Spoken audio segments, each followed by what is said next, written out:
Hello! As you may have heard, Vampire Survivors has taken the gaming community by storm. With 111,262 reviews as of this video, its scores is overwhelmingly positive on Steam, with 97.44% of the reviews as positive according to steamdb.info. I believe it's a fun game, and many others do as well if you believe those numbers. As a result, it seems like Vampire Survivor has spawned its own genre in a sense. Games that are very similar to Vampire Survivor, but change the formula just a bit in order to be a bit innovative and unique. This video is a first of a series I'd like to make to help people discover and review games like this. This time I'll be exploring 20 Minutes Till Dawn. 20 Minutes Till Dawn is an early access title that is a twin-stick action roguelike game that seems to be inspired by Enter the Gungeon and Vampire Survivor. The game features 9 playable characters and 8 weapons. Unlike Vampire Survivor, you only get to use one weapon that you choose when selecting your character, but for what the game is going for, it definitely fits well. After you choose your character and weapon, you're dropped into a dark forest, where eldritch monsters spawn and try to swarm and overwhelm you. You have 20 minutes to survive the hordes of mobs, hence the name of the game, in order to win the game. In the game itself, you have to aim and shoot your weapon, which is obviously something you do not do in Vampire Survivor. But as of this video, a new feature for auto-aim has been added. If you press spacebar, you can toggle auto-aim, and at that point the only thing you gotta do is move the character and press a button to shoot.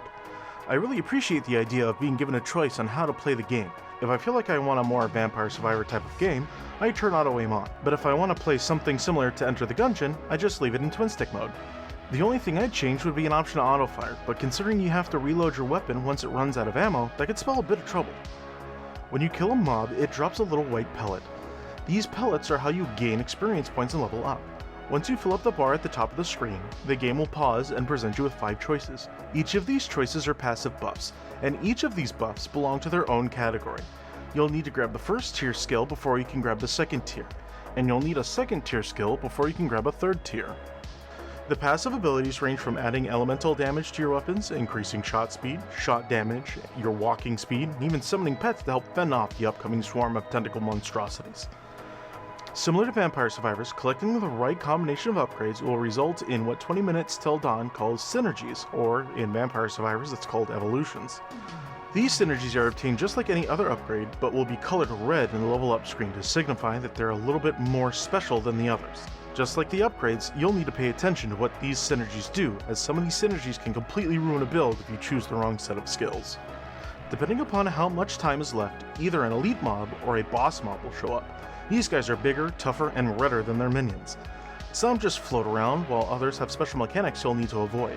After beating an elite mob, they'll drop a chest with a character's specific upgrade and some experience, while beating a boss will reward you with a tome where you can select one of 3 different sets of both positive and negative modifiers. After each run, you'll be rewarded with a certain amount of the game's meta currency called souls. You use souls to unlock both characters and weapons along with passive upgrades called runes.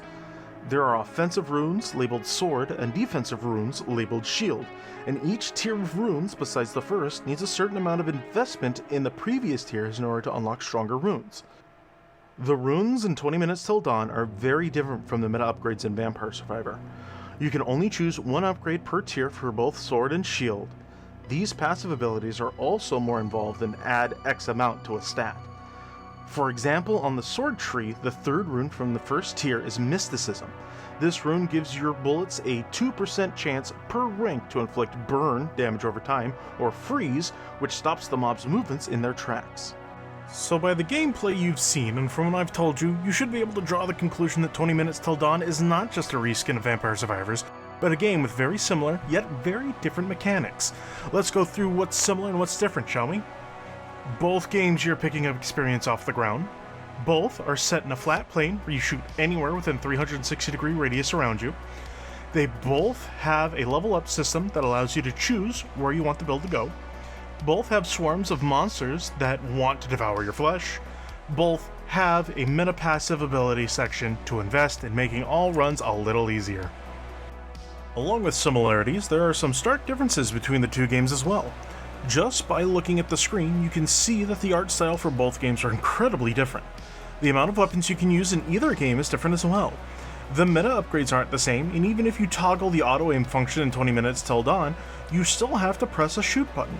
There's a reload mechanic in 20 Minutes Till Dawn that isn't present in Vampire Survivors.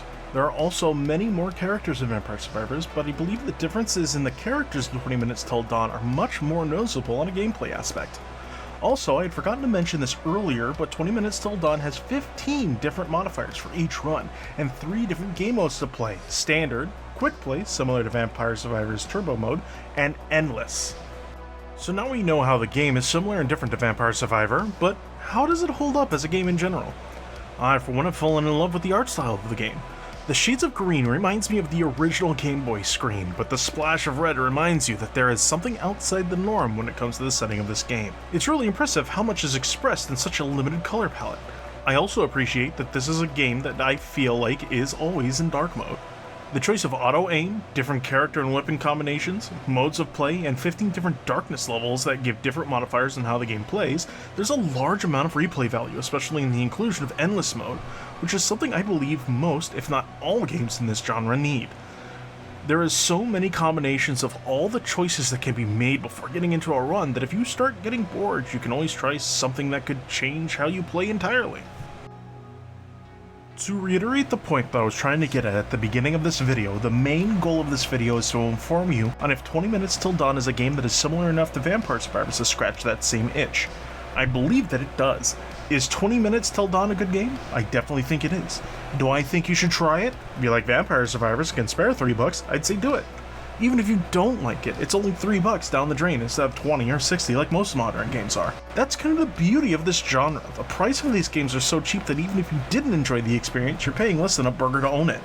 Let me know what you guys think of 20 Minutes Till Dawn in the comment section below. Also, if you have any suggestions on games similar to Vampire Survivor that you'd like me to check out, let me know. I'm still looking for plenty of other games to play and do reviews on. Also, subscribe to the channel so that you can get updated as to when the next review comes out. I'll see you guys next time. Thanks for watching, and let the dopamine flow.